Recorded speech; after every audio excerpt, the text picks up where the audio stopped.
아멘. 우리가 믿는 하나님은 창조주가 되십니다. 창조주로서 피조물에게 경배받기에 합당하시고 영광 찬송 받기에 합당하시다는 사실을 믿으시기를 바랍니다. 하나님이 인간을 만들어 놓고 힘이 좋았다. 아주 다른 피조물들은 좋았더라. 근데 사람을 만들고서는 힘이 좋았더라 라고 말씀했어요. 자기가 땀을 흘리지 않고 누가 만들어 놓은 거 보면 야 너무 아름답다 좋다 그걸로 끝나는 거예요.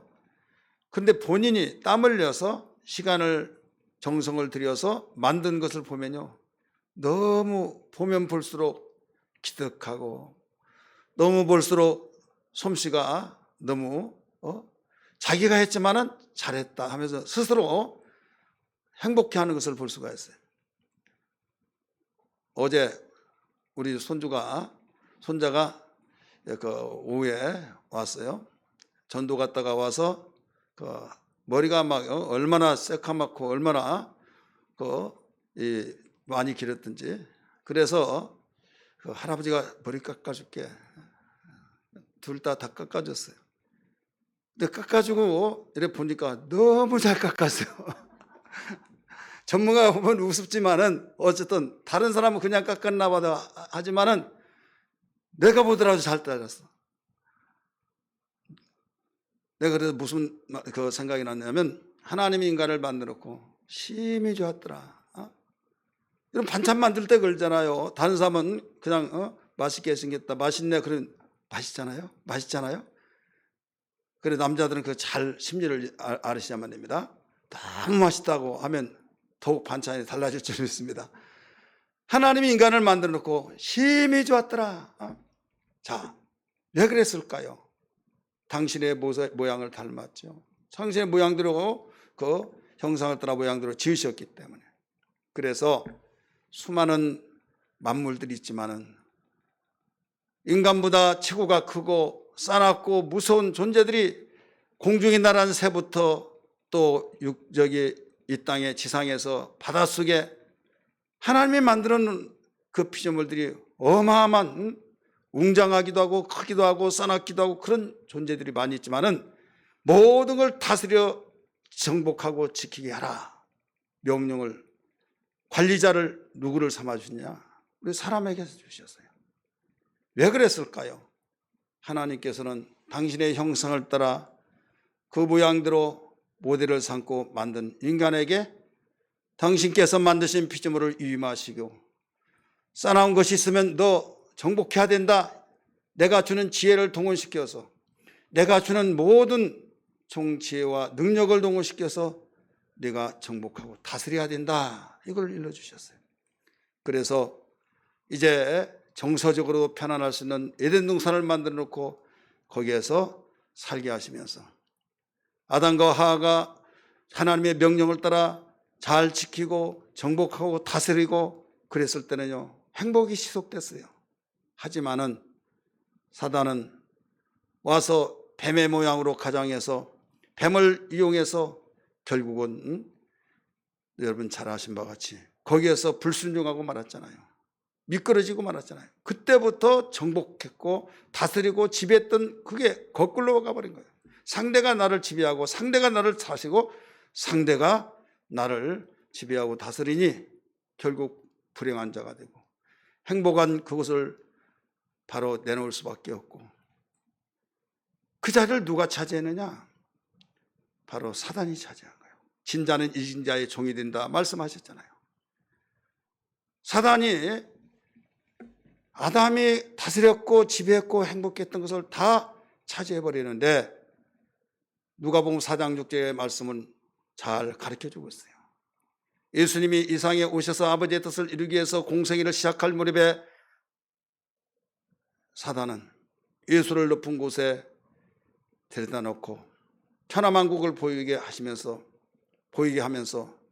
내게 경배하라. 경배하면 이 모든 것을 네게 넘겨주겠다.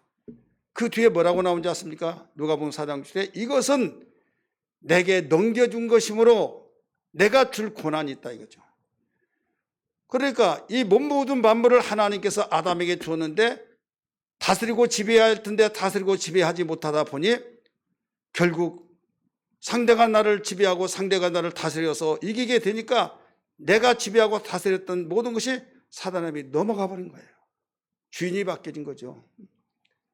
그때부터 인간은 불행하게 되고 아무리 먹어도 만족이 없고 아무리 쉬더라도 편안함이 없고 아무리 행복한 것 같은데 공허해서 여기 기웃 저기 기웃 하다가 더 큰 문제를 야기시키고 결국 죽어서 지옥으로 갈 수밖에 없는 것이 우리 인간의 운명이다 이거죠. 그렇게 되다가 보니까 얼마나 하나님이 가슴 아프겠어요. 낳고 해서 수많은 사람들인데 모두 다 나면 나는 쪽쪽 다 지옥으로 갈 수밖에 없는 이런 상황에 하나님은 내가 그렇게 신신당부했건만 미련한 것들이 내 말을 듣지 않고 그래 너희들은 그렇게 당해야싸 하면서 냉가슴으로 외면해버린 것이 아니라 하나님은 사랑하시기 때문에 부모는 자식을 이길 수 없다고 하는 말이 있듯이 하나님이 사랑하시기 때문에 당신의 형상을 따라 모양으로 지은 인간을 사랑하셔서 구원하시기 위하여 독생자 예수를 보내신 것을 믿으시길 바랍니다. 독생자 예수를 보내셔서 죄 없는 그분이 죽어야 할 이유도 없이 그는 이 상에 오시기 전에 말씀으로 계시고 아버지 품속에서 함께 계시면서 세상을 만드실 때 함께 만드셨고 이렇게 창조주가 되신 그분을 이 상에 보내신 것은 육신을 입고 오시게 하셔서 십자가에 죽게 만들으셨습니다. 왜? 우리가 저질러 놓은 죄를 다 죄값을 치러야 하잖아요. 이 죄값을 지불해 주기 위해서 예수님을 당신의 독생자를 세상에 보내셔서 십자가에 죽게 하셨잖아요. 죽으라고 보내신 거예요. 세상의 모든 사람은 사랑받고 또 행복함을 이루기 위해서 태어났다고 한다면 예수님은 죽기 위해서 이 상에 오셨다는 사실 여러분 알으셔야만 됩니다. 어떤 사람이 직장에서 승진돼 가지고 영전돼서 다른 데로 가는 것은 축하합니다 하지만은 거기에서 저 타지막으로 쫓겨가면서 우리 오히려 거기에 좋지 못한 가운데서 그렇게 이동했을 때는 축한다고 말할 수가 없잖아요. 독생자 예수께서 바로 죽기 위해서 오셨는데 주님이 이 상에 오셔서 내가 하나님의 아들이다 입장을 밝히고 자기의 신분을 밝혔을 때 많은 사람이 도전을 하면서 돌팔매질을 하면서 네가 하나님의 아들이냐 하나님 이름을 망령되게 함부로 부르느냐 하면서 하나님 하는 자들로부터 시작해서 모르는 자들의 이르기까지 예수를 얼마나 비판했습니까? 조롱했습니까? 박해하고 결국 십자가에 죽였잖아요. 조금도 흔들림이 없었어요. 심지어는 당신의 제자한테 배반을 당하고 팔려가게 되어졌고 십자가에 죽으실 때 예수님은 어떤 마음이었을까요? 지가 나를 배반해 내가 가만 놔두지 않겠어 그런 마음도 가졌을 터인지라 그러나 그것을 다 하나님이 작정하신 계획 속에 이루어졌다 생각하면서 주여 저들의 죄를 용서해달라고 하면서 예수님은 다 이루었도다 하면서 숨을 거두셨다는 걸 믿기 바랍니다. 무엇을 다 이뤘습니까? 당신을 보내신 뜻을 다 이뤘다 이거죠. 그래서 주님이 죽으심으로 이제는 어떤 일이 일어나느냐? 우리가 영원히 죽을 수밖에 없고 죽기 전에 살아서도 지옥 같은 삶을 살고 죽으면 본 지옥으로 들어가서 영원 무궁토록 고통을 받을 수밖에 없는 상황 속에 처해 있는 우리의 모든 죄짐을 다 지불해 주시고 우리를 천국 갈 수 있는 길을 열어놓으셨으니 여러분 얼마나 큰 축복이요 행복입니까? 이분이 바로 하나님이시오. 하나님의 뜻을 이루기 위해서 십자가에 죽으신 분이 그의 독생자 예수라 이거죠. 그러니까 예수는 하나님의 사랑으로 이 세상에 오셔서 하나님의 사랑을 완성하신 분이라는 것을 믿으시길 바랍니다. 하나님의 사랑을 보여주셨던 그래서 하나님은 눈에 보이지 않기 때문에 하나님이 어디 계시냐 한다 할지라도 모르니까 아들이 있다고 한다면 아버지가 있다는 걸 인정하잖아요. 아들이 있다고 한다면 자네는 하늘에서 툭 떠져 나왔나 아니면 아버지가 있어서 그 아버지가 당신의 자네를 낳아서 이 세상에 나왔나 물어본 사람 없잖아요. 그냥 있다고 한다면 당신의 아버지의 조남은 어떤 분이시냐, 이름이 어떻게 되냐고 이렇게 곧바로 물어보잖아요. 왜? 스스로 존재할 수가 없잖아요. 그래서 예수님이 말씀하시기를 빌립이 선생님 기도할 때 아버지 아버지 하신데 아버지를 숨겨놓고 언제까지 숨기면서 혼자만 왔다 갔다 하십니까? 우리에게도 아버지를 보여주세요 질문했잖아요. 예수님 뭐라고 대답했습니까? 빌립아, 네가 나와 함께 그렇게 오래도록 있었는데 아버지를 보여달라고 하느냐? 나를 본 자는 아버지를 본 자요, 나를 믿는 자는 아버지를 믿는 자다 라고 말씀하신 거 기억하시면 아멘 하시길 바랍니다. 이 말은 무슨 말이에요? 하나님은 영이시기 때문에 볼 수 없지만 아들을 보면은 아버지가 계시다는 증거가 된다, 이런 말씀이에요. 믿으시면 아멘 하시길 바랍니다. 그래서 예수께서 십자가에 죽으시기 전에 우리에게 신앙 고백을 가르쳐주면서 베드로가 주는 그리스도시요 살아계신 하나님의 아들이라고 고백했을 때 어떤 고백보다 가장 깊어 받아주시면서 바요나 시몬아, 네가 복이 있다. 네가 이렇게 알아낸 것은 내 혈육에 의해서 지식으로 지혜로 알려낸 것이 아니라 하늘에 계신 내 아버지의 뜻으로 네가 알아냈다 하면서 칭찬하시고 어마어마한 복을 주신 것을 기억하시면 아멘 하십시다. 여러분, 하나님이 기뻐하신 것이 뭐라는 걸 알 수 있잖아요.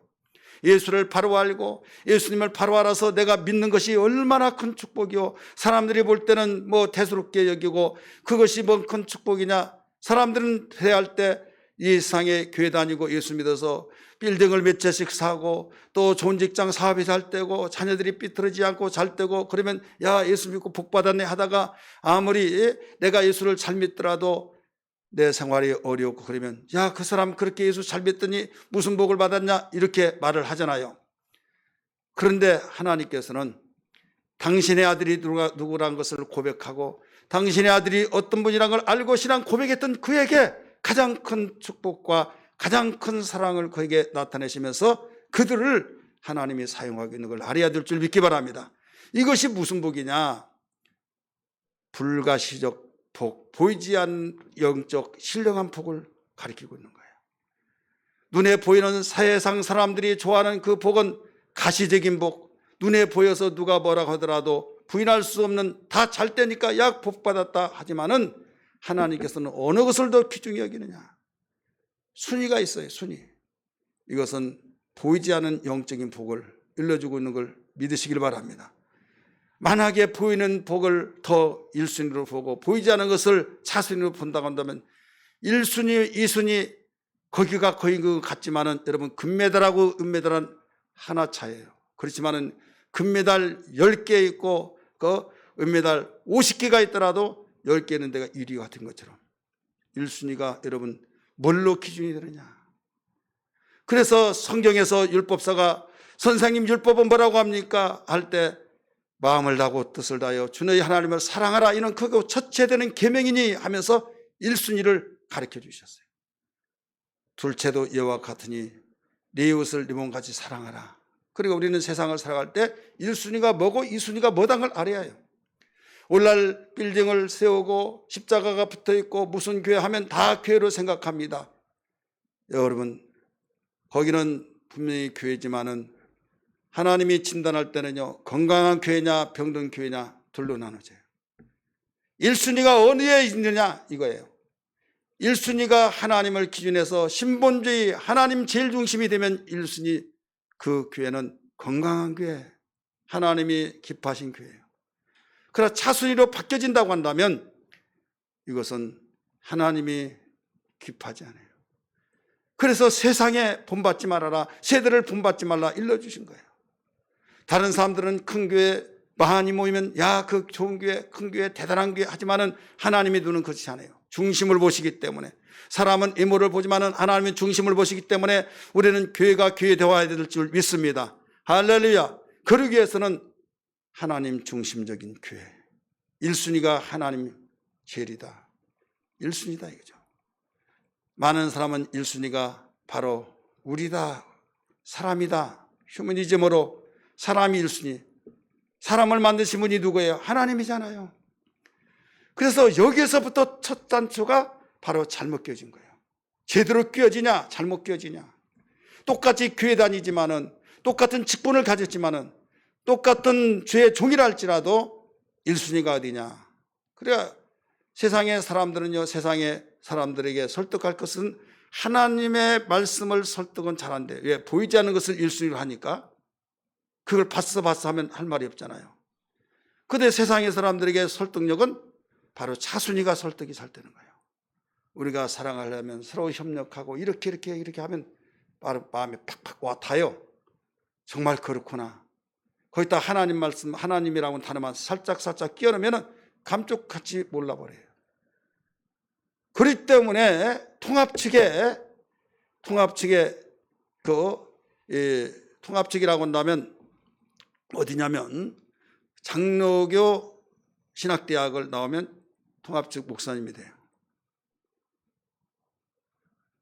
거기 들어가기 굉장히 힘듭니다. 서울대학 들어가기만큼 힘들다. 이렇게 인정해 주는 학교예요. 옛날엔 광나루 신학대학이라고 그랬어요. 이게 세문안 교회의 영락교회 대표적이에요. 근데 그 중에서 지금 평등법을 옹호하고 주장하고 옛날 법으로 말한다면 성차별법을 반대하는 것을 이상하게 여기고 우리는 찬성입니다 하는 목사님들이 몇 명이냐? 1000명이 서명을 했어요. 이해가 돼야 안 돼요? 안 되죠. 다른 사람이 아니라 목사님 한 분은 교회 하나예요. 적게 모인 교회는 적은 숫자가 있고 예를 들어서 1000명 모이는 목사님이라고 하는데 1000명의 교인들이 그 말을 듣고 다 들어보면 분별력 없다면 다 그대로 인정할 수밖에 없다 이거죠. 똑같은 교회에서 똑같은 하나님을 섬기는데 왜 이런 문제가 생기느냐? 신본주의로 보느냐 인본주의로 보느냐 이거죠. 그렇기 때문에 우리는 신본주의를 볼 줄 아는 눈이 열려져야 될 줄 믿습니다. 할렐루야. 우리는 세상을 살면서 예수님이 이런 사실을 알기 때문에 바울 사도를 통해서 로마서 12장 2절을 통해서 너희는 세대를 본받지 말고 하나님이 기뻐하시고 온전하시고 선하신 뜻이 무엇인지 분별하도록 하라라고 가르쳐 주었어요. 그러므로 우리는 똑같이 예수 믿는 가운데서도 어떤 생각이 1순위냐? 하나님의 생각으로 살아가는 사람은 바로 생명과 평안이 있지만은 육신의 생각을 가지고 하나님 이름 붙여서 생활한다면 이것은 육신의 생각은 사망이요라고 말했잖아요. 어마어마하게 차이가 나요. 출발은 같았는데 바로 가면 갈수록 벌어져서 똑같이 청량리 서울역 지나갑니다. 영등포 지나갑니다. 그런 가운데 가면서 바로 직행으로 가는 거기는 인천으로 가고 좌측으로 들어간 데는 수원으로 가버리고 여러분 같이 출발하는 코스가 똑같지만은 이게 어디냐라고 따라서 결국은 달라진다 이거죠. 오늘 우리는 하나님 중심, 말씀 중심, 오직 첫째도 둘째도 셋째도 오직 하나님의 말씀이 1순위라는 걸 알아야 될 줄 믿습니다. 그 하나님께 의지하고 기도해서 우리는 내가 하는 일은 여기까지지만 하나님은 모든 것을 완성시키신 분이시오니 그러니까 기도가 그렇게 되는 거예요. 그런데 하나님을 섬기면서 내가 하려고 한다. 하나님이 영역까지 침범하면서 지금 세상이 돌아가는 세상이 어떤 세대인데 하면서 많은 사람이 맞아 하다 보니까 숫자가 많으니까 거기가 옳은 줄로 생각하는데 여러분 착각하지 마세요. 이스라엘 역사는 여러분 하나님의 역사라는 걸 알아야 될 줄 믿기 바랍니다. 전쟁이 일어났을 때 이스라엘 역사는 모든 것이 질 수밖에 없으나 하나님께 기도하고 의지했을 때는 그 전쟁을 결국은 승리가 됐어요. 하지만은 다 이긴다 하더라도 하나님이 그에게 인정하지 아니하면 결국은 거기는 이길 수가 없었어요. 이게 구약의 모든 사건이잖아요. 구약의 하나님이 지금의 하나님이라는 걸 알아야 될 줄 믿기 바랍니다. 그래서 이 세상에 독생자 예수를 보내셔서 예수를 바로 알아야 된다 이거죠. 예수를 바로 알 때 그분과의 관계를 맺어야 된다 이거죠. 오늘 본문의 말씀은 예수님께서 아버지의 뜻을 이루기 위해서 오셔서 마지막 얼마 남지 않고 며칠 남겨두지 않고 가르치신 말씀이 본문의 15장이에요. 13장에 마지막 밤을 보내죠. 그 다음에 이제 가르치는 그 내용이 15장, 14장, 15장이에요. 16장까지 연결되집니다. 죽기 전에 가르치신 말씀이에요. 이 말씀 가운데서 포도나무 비유를 일명 많은 사람이 포도나무 비유라고 하잖아. 이 포도나무 비유에 대해서 말씀을 가르치십니다. 가르치면서 이 포도나무 비유란 건 뭡니까? 어떤 것을 가르치기 위해서 여러 가지 사물들을 이야기하면서 잘 이해를 시켜서 가르치고자 하는 뜻을 완전히 소화를 충분히 시켜서 받아들일 수 있는 것을 여러분 비유가 필요해서 비유를 가르친 거예요. 하나님 말씀을 액면 그대로 가르치다 보면 알아듣는 사람은 알아듣지만 알아듣지 못하는 사람은 어렵다고 말하죠. 그래서 씨 뿌리는 비유를 가르치잖아요. 아무리 과학이 발달됐더라도 농사 짓는 것은요 없어지지 않습니다. 왜? 아무리 과학이 발달됐다 할지라도 먹을 거 양식을 만들지는 못해요. 양식을 가공해서 편리하게 먹을 수는 있지만은 그 식물을 만들어낼 수는 없다 이거죠. 이게 과학의 한계예요. 그래서 세계는 어디에든지 농경문화에서 도시문화가 발전됐다 할지라도 어느 한 구석에서 지구촌에는 농사를 짓고 있어요. 그래서 서로 물물고 교환을 하면서 수입해 오고 우리는 또 수출하고 그 나라가 없는 것을 수출하고 우리가 없는 것을 수출하고 서로 상호 교환이 되어져서 여러분 서로 사랑하고 있잖아요. 지금 농부의 비유를 가르치시더니 이제는 이스라엘 백성들에게 생산을 가장 많이 가져다 주는 그 포도나무의 비유를 가르쳐 준 거예요. 1절부터 보면 이런 말씀합니다. 포도나무 농사짓는 농부가 있다. 나무를 심었을 때 나무에서 이제 가지가 싹이 나서 가지가 이루어지고 뻗어나가면서 농사질 때 열매가 풍성하게 맺어지는데 너희들 잘 알지 않느냐 하면서 열매를 맺지 않은 가지가 어떤 것인가 이것을 딱딱 잘라면서 가지치기를 해서 거기 새순이 나와가지고 많은 열매를 맺게 하는 것이 농부다 하면서 나는 포도나무요 너희는 가지다. 예수님을 믿고 따르는 자들을 너희는 가지라고 그랬어요. 내 아버지는 그의 농부라 말씀하신 거예요. 자, 비유로 말씀하신 거예요. 나는 포도나무요 예수님 자신은 포도나무요 너희는 가지니 예수님을 믿고 따라다니는 제자들은 바로 거기 나무에서 싹이 나서 연결되어지는 그게 너희다. 그럼 아버지는 누구냐? 포도나무를 관리하고 모든 농사짓기 하면서 기대를 갖고 농사짓는 농부가 내 아버지다 일러주신 거예요. 얼마나 쉽습니까? 그러면서 가지에 대해서 가르쳐 준 거예요. 자신은 포도나무이기 때문에 당신은 얼마 있지 않으면 죽어서 이젠 십자가에 죽고 부활의 산으로 올라갈 모든 것을 다 아시기 때문에 당신을 믿고 따른 자들에게 실족하지 않게 해서 소망을 가르쳐 주면서 절대로 내가 포도나무인 만큼 너희는 가지로서의 나무에게서 끊어지지 말아야 된다. 떨어지지 말고 붙어 있어야 된다. 이걸 일러주신 거예요. 그러면서 너희는 내 안에 거하라. 그리하면 나도 너희의 거하리라. 포도나무 가지가 나무에 붙어 있지 않으면 열매를 맺을 수 없다. 붙어 있지 않으면 뭐 한 거예요? 떨어진 거죠. 땅에 떨어지면 사람들이 왔다 갔다 하면 밟혀서 그걸 모아다가 불에 던진다. 이런 말씀을 하셨어요. 자, 여기서 우리는 알아야 할 것은 왜 주님과의 관계를 맺어야 하는가? 우리는 왜 주님과의 관계를 맺어야 하느냐? 이 중요성을 이야기한 거예요. 몇 가지로 비춰본다고 한다면 첫 번째, 살기 위해서 우리는 관계를 맺어야 된다라고 일러주신 거예요. 따라서 합시다. 살기 위하여 관계를 맺어야 된다. 우리 4절부터 한번 볼까요? 4절 읽겠습니다. 내 안에 거하라. 나도 너희 안에 거하리라. 지금은 실제로 말씀하신 거예요. 내 안에 거하라. 나도 너희 안에 거하리라. 연대가 되죠. 하나가 되어지는. 그러면서 이제 포도나무 비유로 설명합니다. 포도나무에 붙어 있지, 가지가 포도나무에 붙어 있지 아니하면 스스로 열매를 맺을 수 없는 것 같이 너희도 내 안에 있지 않으면 그러하리라. 5절 같이 읽습니다. 시작. 나는 포도나무요 너희는 가지라. 그가 내 안에 내가 그 안에 거하면 사람이 열매를 많이 맺나니 나를 떠나서는 너희가 아무것도 할 수 없습니다. 우리는 예수를 떠나서는 아무것도 할 수 없다 이거죠. 예수를 떠나서는 아무것도 할 수 없기 때문에 살아갈 수가 없다 이거예요.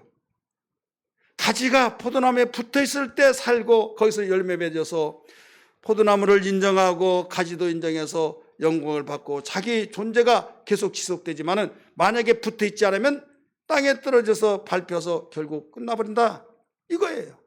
그러니까 반드시 붙어 있어야 된다 이걸 일러주신 거예요. 6절 같이 또 읽습니다. 사람이 내 안에 거하지 아니하면 가지처럼 밖에 버려져 마르나니 사람들이 그것을 모아다가 불에 던져 사르느니라. 이게 뭐예요? 지옥이죠. 그러니까 주님과의 관계를 맺으라 오늘 제목이에요. 주님과의 관계를 맺는데 왜 관계를 맺지 않느냐? 이유를 밝혀준 거예요. 우리는 살기 위해서 관계를 맺어야 되는 것을 믿기 바랍니다. 할렐루야. 믿으시면 아멘 하시길 바랍니다. 그러면 여기서 4장 4절에서 15장 4절에서 말씀하시기를 너희는 내 안에 거하라 이렇게 말했잖아요. 거하라. 이건 우리의 영역이에요? 하나님의 영역이에요? 우리의 영역이에요. 거하라. 우리한테 명령을 하신 거예요. 여러분 기독교하고 이방종교고 다른 점, 세상의 모든 종교는 이방종교예요. 그러나 기독교만은 이방종교가 아니죠. 우리 입장에서 보면. 그럼 다른 점이 여러 가지가 있지만 다른 점이 뭐냐면 이방종교는 좀 이상하고 좀 신비하고 그러면 그것을 신으로 선정을 해요. 신으로 선정해서 신이여 하면서 하나님으로 높여줘서 거기에 빌고 정성을 지극히 정성을 들여서 나에게 이렇게 해주소서 하면서 시성이면 감천이라고 정성을 빌어서 모든 것을 기도하면 응답해 준다. 그래서 찾아가는 종교예요. 인간이 신을 정하고 찾아가는 종교가 이방인의 종교예요. 기독교는 그렇지 않습니다. 하나님 먼저 우리 인간이 찾아오신 거예요. 따라서 찾아오셨다. 이게 차이 나요. 우리는 먼저 하나님을 찾아간 것이 아니라 찾아오신 주님을 맞이하는 거예요. 주님을 맞이했으니까 이제 그걸로 끝나버리면 이례적으로 끝나죠. 이제는 주님이 오셔서 내가 맞이해서 이제 또 주님께 이제 가까이 가고, 사랑이라는 것은, 교제라는 것은 혼자만 한 것 아니잖아요. 교제라는 단어, 사랑이라는 단어는 상대적이에요. 나 혼자 교제한다? 나 혼자 사랑한다? 여러분 짝사랑을 할 수 있지만 온전한 사랑은 여러분 같이 하는 거예요. 믿으시길 바랍니다. 그렇기 때문에 같이 하기 때문에 우리는 똑같이 사랑하지만 첫 번째 누가 사랑이느냐, 첫 번이 중요한 거예요. 하나님이 우리를 사랑하고 우리도 하나님을 사랑하는데 누가 우리를 먼저 사랑했냐? 하나님이 우리를 먼저 사랑했다고 하신 것을 믿으시길 바랍니다. 그럼 이제는 누가 사랑해요? 우리가 사랑해야 된다 이거죠. 그래서 주님이 우리를 찾아주셨기 때문에 이제는 너희가 내 안에 거하라 이렇게 말씀하신 거예요. 내 안에 가면 나도 내 안에 거하리라. 시작은 누가 했어요? 우리 하나님이 시작하셨어요. 우리를 사랑하셔서 찾아주셨어요. 이제 우리가 그분을 찾아야 해요. 예수님이 이 세상에 오셔서 죄인으로서 모두 하나님과 단절됐던 것을 허물어 버리시고 이젠 길을 만들어 놨어요. 그렇기 때문에 예수 그리스도는 우리에게 하나님과 장벽 때문에 하나님께 나갈 수 없는 그 장벽을 허물어 버리시고 통로를 만들어 놨어요. 통로를 만들어 놓으시고 이제는 문이 열렸으니, 내가 통로를 만들어 놨으니 이리 와라. 그리고 가기만 하면 되는 거예요. 옛날에는 가려고 때려 부시고 아무리 수단 방법을 동원시켰지만 부실 수가 없어요. 계란으로 바위를 깨뜨리려고 하는 것과 똑같은 거예요. 그런데 어느 날 순간에 대로의 문이 확 열리면서 모든 걸 다 통로를 열어놨다 이거죠. 그렇게 열려고 몸부림치더라도 열려지지 않았던 문을 열어놨다 이거죠. 이것이 갈보리의 십자가의 사건으로 이루어진 걸 믿기 바랍니다. 예수님이 마태복음 27장에서 가르쳐 주기를 50절 51절에 뭐라고 했습니까? 같이 한번 읽을까요? 예수께서 다시 크게 소리 지르시고 영원히 떠나시니라. 51절 큰 소리 읽습니다. 이에 성소 휘장이 위로부터 아래까지 찢어져 둘이 되고 땅이 진동하며 바위가 터지고 휘장이 찢어졌다 이거죠. 가려놨던 휘장, 구약시대 성전에서 여기에 강대상에 있는 이 부분에서 휘장이 다 쳐져서 그 안에가 뭐가 있고 어떻게 된지를 몰라요. 만약에 궁금해서 그걸 휘장을 열고 들어가면 즉사에 죽어버립니다. 여기는 침범해서 안 되는 거예요. 그런데 예수님이 십자가에 죽으심으로 이 휘장이 찢어져 버렸다 이거죠. 찢어서 완전히 하나 통로가 되어버린 거예요. 이것은 무슨 말이에요? 이제는 이리 오너라 이거예요. 내 앞으로 와라 이거예요. 모든 통로가 하나님과의 장벽된 것이 완전히 주님이 십자가에 죽으시며 통로를 열어놓았기 때문에 다 이루었도다. 요한복음에서는 그렇게 나와요. 전에는 내가 부시고 들어가려고 하지만은 부실 수도 없고 들어갈 수도 없지만은 이제는 하나님이 열어주셨으니 사랑으로 열어놓으셨으니 그러면서 당당하게 들어와라. 이제 들어가기만 하면 되는 거예요. 이것이 뭡니까? 15장 4절 말씀이에요. 너희는 내 안에 거하라. 이거예요. 너희는 내 안에 거하라. 그리하면 내가 너에게 거하리라. 하나가 되어지죠. 나는 포도나무 너희는 가지니. 그래서 나는 포도나무로서 가지로서 이제는 내 안에 거하면 내가 너희 안에 거하여서 포도나무로서 본다면 가지가 나무에 붙어있는 것처럼 하나가 되어준다. 이거예요. 가지는 어떻게 삽니까? 포도나무가 뿌리에서 진액을 빨아서 그 가지에게 다 공급을 시켜줌으로써 싹이 나고 꽃이 피고 열매 맺어서 주인이 그 열매를 보고 너무 기뻐하는 거, 감탄을 하면서 흐뭇해하면서 행복해하는 거. 그렇기 때문에 결국은 우리는 주님과의 관계 속에서 살아가고 있다는 것을 알아야 될 줄 믿기 바랍니다. 주 없이는 살 수가 없는 거예요. 그럼에도 불구하고 많은 사람들이 교회 다니면서 주 없이도 살 수 있다. 여러분 열왕기서 또 사무엘서 역사서의 모든 그 사건들은 보면 사사기랑 다 보면요. 타락이 뭐냐? 타락이란 것은요. 하나님 없이 스스로 살아가려고 하는 거예요. 그러니까 예수 믿지 않는 것은요. 그만큼 가장 큰 죄라는 거예요. 근데 세상을 알지를 못하죠. 그래서 죄로 여기지도 않습니다. 이 세상에 주님이 오시면 세상을 심판하신대. 어떤 심판을 하실까요? 각국의 나라의 법을 참조해가지고 그 법을 다 가져와라 해가지고 그 법으로 심판하실까요? 아니에요. 하나님의 법으로 심판하는 거예요. 하나님의 법만이 여러분 심판돼서 쓰여지겠지 세상의 각국의 아무리 민주화적인 법이랄지라도 하나님 앞에 심판돼서는 아무 쓸모가 없는 거예요. 이것을 우리는 먼저 알고 먼저 준비하고 우리가 준비해서 후회 없는 삶을 살고 있다는 걸 알아야 될 줄 믿기 바랍니다. 할렐루야. 그래서 주님이 이 법을 가르쳐 준 거예요. 그럼 우리는 어떻게 하면 되냐? 어떻게 하면 주님 안에 거하느냐? 마음의 문을 열고 주님을 영접하는 거예요. 그래서 요한복음 1장 12절 13절에서 가르쳐 준 거예요. 영접하는 자 곧 그 이름을 믿는 자들에게는 하나님의 자녀가 되는 권세를 주셨으니 가르쳐 줬죠.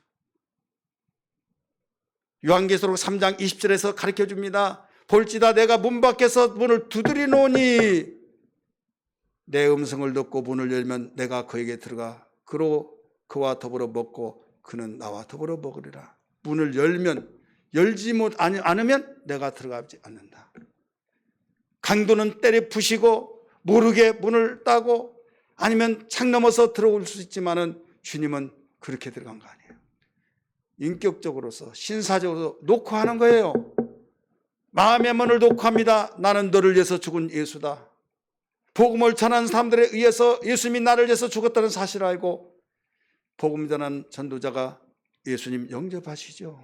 물어보면 어떻게 하면 영접할 수 있습니까?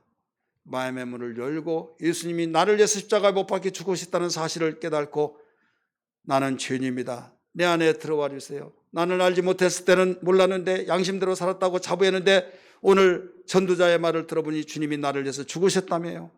고맙고 감사합니다. 나는 죄인입니다. 나는 당신을 주님을 내 주인으로 모시겠습니다. 그리스도로 왕으로 모시겠습니다 하면서 예수님을 영접하는 순간에 내 안에 계셔서 자 우리가 주님을 모시기를 원하니까 주님이 내 안에 들어와서 하나가 되어버렸다. 가지나무가 나무에게 가지가 붙어있는 것, 붙어져서 관계를 맺었다 이거예요. 할렐루야. 오늘 제목이 뭡니까? 주님과의 관계를 맺으라 제목이잖아요. 관계를 맺지 않으면 우리는 살 수가 없어요. 목사님, 예수 믿지 않은 사람도 다 살아가고 숨쉬고 직장 다니고 자식 낳고 사는데 무슨 말을 그렇게 말씀하십니까? 라고 생각하겠지만, 여러분, 죽음이란 것이 뭔지 아세요? 원어에 보면 분리되었다 이런 말이에요. 분리되었다. 하나님과 우리 죽음은 세 가지가 있어요. 하나는 영적인 죽음이에요. 선악과를 따보면 죽으리라 할 때 900년 동안 더 살았는데 왜 바로 안 죽었냐 하는데 즉시 죽은 거예요. 그게 뭐냐면 내 영이 하나님과 단절되어 버렸어요. 분리가 됐어요. 죽은 거예요. 이건 뭐과 같으면 꽃을 꽂아가지고 이 나무에서 꽃꽂이를 해서 꽃병에 꽂았어요. 방울방울이 있는 것이 피지요. 한 일주일 동안 방울방울은 다 핍니다. 그러면 죽었냐 살았냐 물어본다면 아니 방울방울은 더 피고 싱싱하고 그래 살았다고 말할 수 있으나 본질적으로는 죽은 거예요. 꺾여지는 순간부터 죽은 거예요. 이게 영적인 죽음이에요. 두 번째는 물리적인 죽음이에요. 많이 다 아는 거. 아버지가 돌아가셨어요. 아이고 엄마 막 대성통곡 이러는 이게 바로 물리적인 죽음이에요. 곧 육체와 영혼과의 분리가 된 거예요. 사람이 죽을 때 돌아가셨다고 하죠. 어디로 돌아갑니까? 많은 사람은 그냥 높여서 돌아가셨다고 말하나 여러분 어디로 돌아가냐? 왔던 대로 돌아간 거예요. 우리의 육체는 흙에서 나왔습니다. 흙으로 돌아가고 영혼은 하나님의 생기로부터 왔기 하나님께로 왔기 때문에 하나님께 돌아간 겁니다. 그래서 많이 다 인정하면서 통곡하며 지금 분리가 됐어요. 이게 바로 두 번째 죽음이에요. 물리적인 죽음. 세 번째는 하나님께 영혼이 다 가서 모여가지고 이제는 생명이 있느냐 없느냐 구분을 시켜서 거기서 영원한 지옥으로 영원한 천국으로 바로 영원한 죽음을 가리키고 있어요. 영적인 죽음은 꽃병에 싱싱한 꽃을 꽂아놓은 것 같다고 한다면 바로 시들시들해가지고 누가 보더라도 다 죽었어 라고 한 것을 육체와 영혼이 분리되는 그 죽음이고 이제는 그걸 소각장에 던져 집어넣은 것이 이게 영원한 죽음이에요. 그렇기 때문에 이 죽음에 대해서 알지 못하다가 보면 왜 예수 믿지 않는 사람들은 뭐 살았는데 왜 죽었다고 하냐 예수쟁이들은 이상하다 이렇게 말하지만은 성경에 가르쳐줬어요. 우리를 만드신 하나님이 이것을 일러주셨어요. 그렇기 때문에 모든 사람이 세상에 여러분 죽어야 안 죽어요? 죽죠. 왜 죽습니까? 죄인이기 때문에 죽어요. 죄의 삭은 사망이라고 말했잖아요.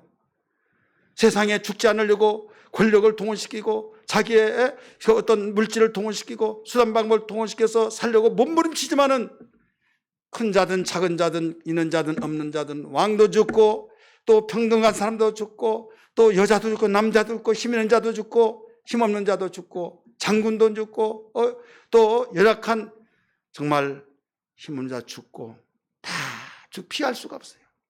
그래서 세상에 종교 이방 종교들의 창시자들이 얼마나 많습니까? 석가모니도 죽고 마호메트도 죽고 공자도 죽고 맹자도 죽고 여러분 수없는 종교 창시자 다 죽었어요. 이건 무슨 말이에요? 신이 아니라는 거예요. 사람들이 신하고 높여줘서 신이 된 거지 이건 참 신이 아니다 이게. 예수님도 죽으셨어요. 근데 사흘 만에 살아나셨어요. 바로 예수만이 하나님이시라는 사실을 증거해 주고 있다는 걸 믿으시길 바랍니다. 할렐루야. 그렇기 때문에 우리는 예수를 믿도록 확실하게 믿어야만 합니다. 왜 우리가 주님과의 관계를 믿느냐? 살기 위해서 맺는 거예요. 살기 위해서. 예수님을 내 마음속에 영접하면 정말 내 안에 들어오실까? 라고 생각하겠지만 햇빛 나는 밝은 가운데서도 바로 커튼을 치면 깜깜하잖아요. 바로 차단되어지는 그 커튼이 있어요. 문을 딱 열면은 햇빛이 쫙 들어오듯이 마음의 문을 열고 주님 영접하면 주님이 내 안에 들어오신 걸 믿으시길 바랍니다.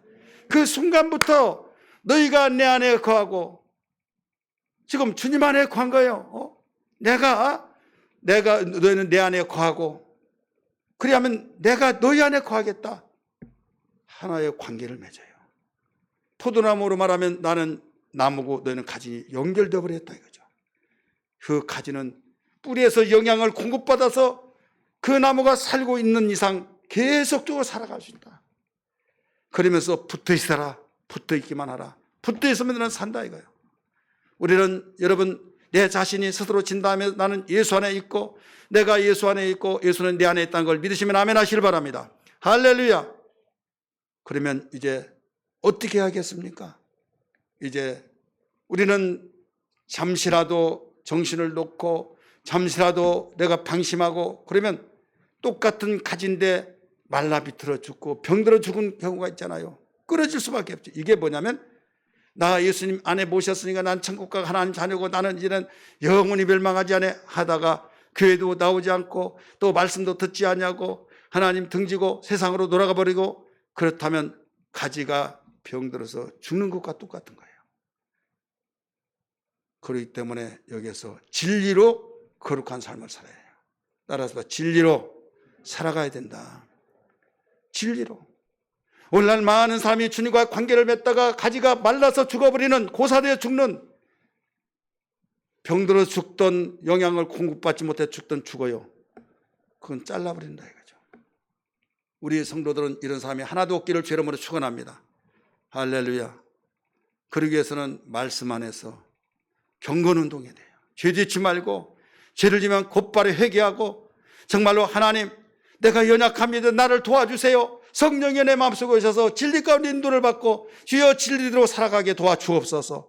그래서 우리의 신앙은 믿음의 선한 싸움이에요. 가만히 있는데 여러분 저절로 신앙생활이 성장한 것이 아니에요. 바로 싸움. 농사짓는 농부는 너무나 잘 알아요. 풀과의 전쟁.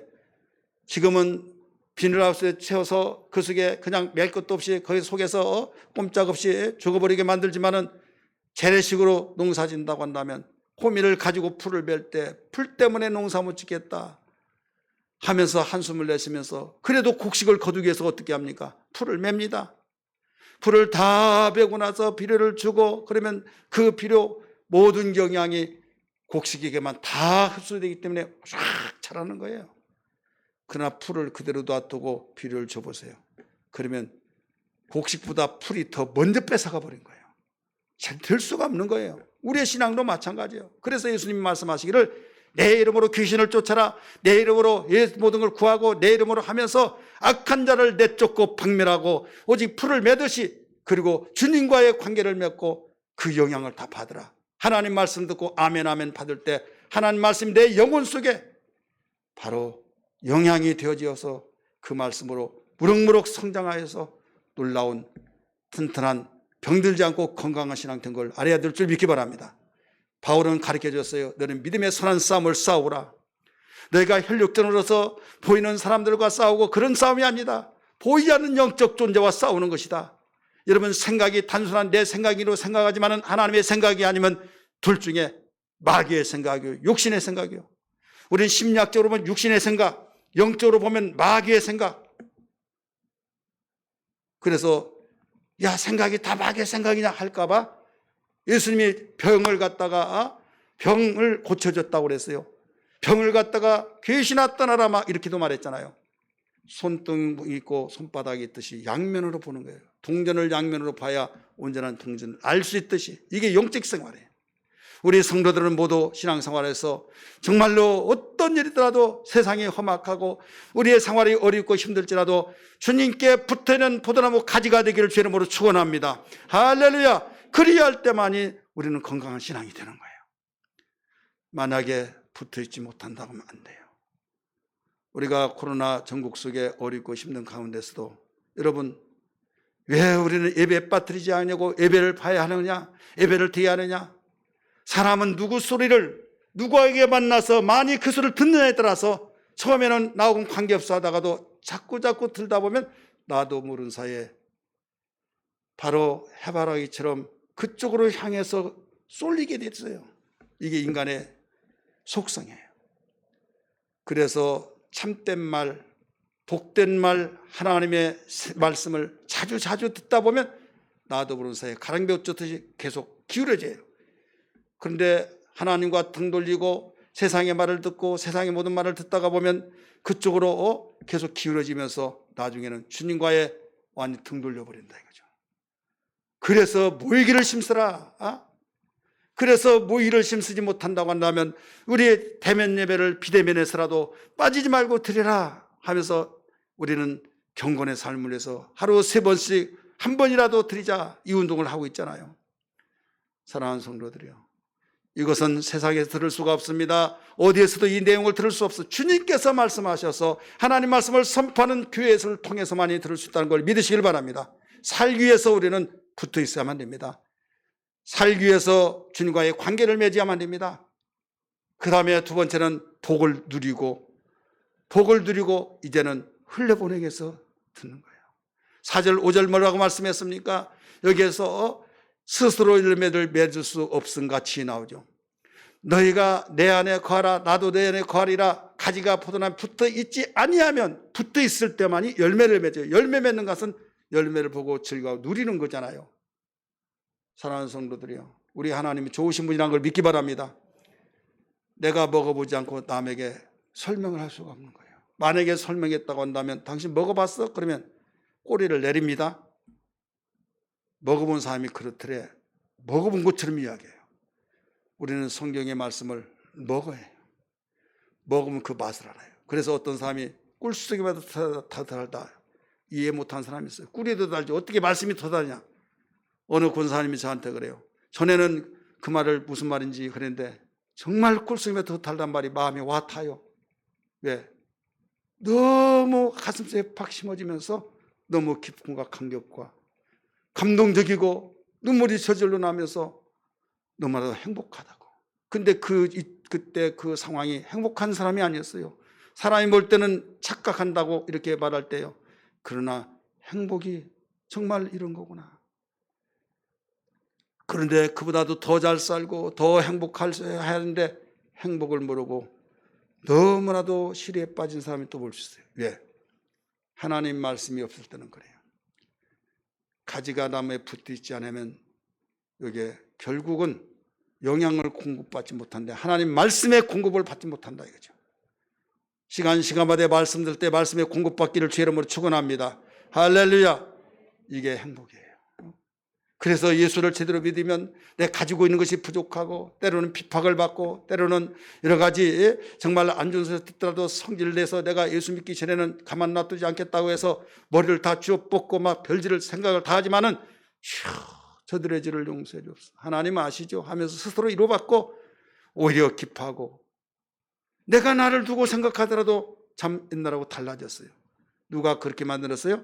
주님이 그렇게 나를 말씀 속에서 만들어 주셨다는 걸 알아야 될지 믿기 바랍니다. 그래서 세상을 이기는 거예요. 세상에 누가 그랬냐 안 그래 그러기 전에 하나님이 인정하면 그건 다 끝난다. 언젠가는 신원해 주신다. 아무리 세상 사람이 받들어서 이렇게 한다 할지라도 내가 아니면 저들이 나를 몰라서 그래. 주님 나를 용서해 주세요 하면서 하나님의 통치를 받고 하나님의 감시를 받고 사과하는 그 사람, 이게 예수 믿는 삶이다 이거죠.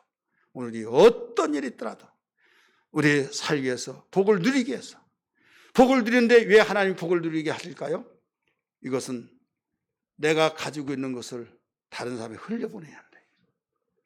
나의 남편에게 흘려보내고 우리 자녀들에게 흘려보내고 이웃에게 흘려보내고 민족에게 흘려보내고 열방으로 흘려보내서 아직도 내가 예수 믿기 전에 그런 사람들이 있는데 그런 사람까지 계속 흘려내서 온 세상 열방이 다 세상의 복음을 통해서 구원받는 사람 한 사람이라도 더 받게 하기 위해서 주님이 지금도 기다리고 계신 것을 믿으시길 바랍니다. 그러니까 내가 먼저 우리가 주님 앞에 과여서 행복하고 행복한 그것을 내가 사랑하는 그 사람이 가장 먼저 알리고 싶잖아요. 가장 주고 싶잖아요. 사랑이라고 하면.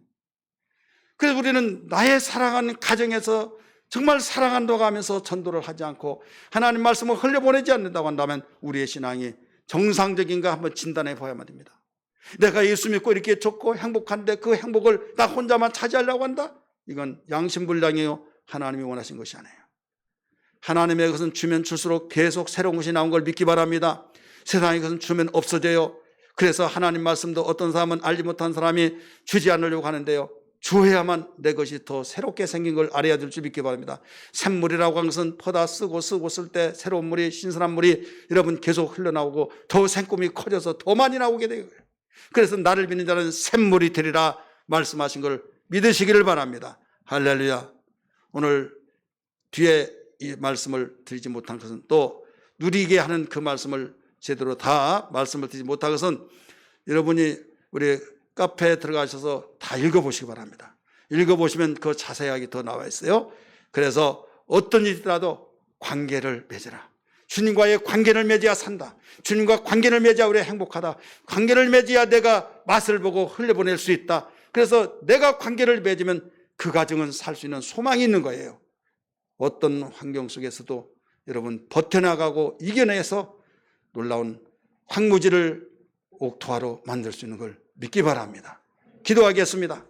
이 시간에 기도할 때 하나님 깨달았습니다. 무엇보다도 주여 우리의 심령 속에 성령으로 충만하여 주님과의 관계를 맺게 하여 주시옵소서. 주님과의 관계가 끊어질까 하심이 두렵습니다. 진리 안에 거하게 도와주시옵소서. 그리하여 주님이 밀어주시고 이끌어주시고 영향을 공급받아서 주님 오실 때까지 주님 선한 싸움을 싸우면서 많은 열매를 거두게 도와주옵소서. 하나님께 영광 돌리게 하여 주옵소서. 같이 기도합니다. 주여 주여 주여. 하나님 아버지 기도합니다. 좋으신 아버지, 오늘 또 말씀을 들었습니다. 하나님 아버지, 어떤 가운데서도 하나님의 약속된 말씀, 주님과의 관계를 맺어야 된다는 걸 알았습니다. 관계를 맺고 주여 스스로 살아가는 사람이 아니라 하나님의 은혜로 살아가며 하나님의 인도를 받으며 하나님의 영향을 공급받으며 살아갈 수 있는 진실하고 저희들 완전하고 저희들 성숙하고 하나님 지혜로운 삶이 되게 하여 주옵소서. 농사짓는 농부에서도 농부가 하는 역할이 있고 하나님이 도와주시고 열매 맺고 자라서 열매 맺게 하신 분은 하나님의 영역 속에 있는 것처럼 하나님, 우리는 스스로 살 수 없는 존재라는 걸 알았습니다. 하나님, 우리에게 함께하여 주셔서 포도나무가 가지가 아버지 하나가 되어듯이 가지는 나무에 붙어 있을 때만이 주님 열매를 맺고 살 수 있는 것처럼 주님과의 관계를 잘 맺고 건강한 신앙이 돼서 유지하여서 복된 생애가 되게 하여 주시옵소서. 새롭게 하여 주시기를 원합니다. 가슴에 손을 얹읍시다.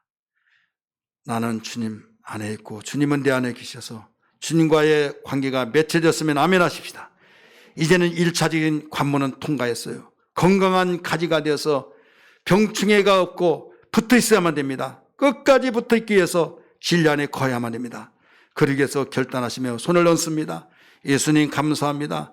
저희들 무엇보다도 오늘 포도나무 비유를 통해서 가지는 나무에 붙어서 붙어 있을 때만이 살 수 있고 열매도 맺을 수 있고 행복할 수 있다는 걸 알았습니다. 주여, 그러므로 열매가 맺어서 많은 사람이 먹어서 영양이 공급되듯이 누리면서 흘려보낼 수 있다는 걸 알았습니다.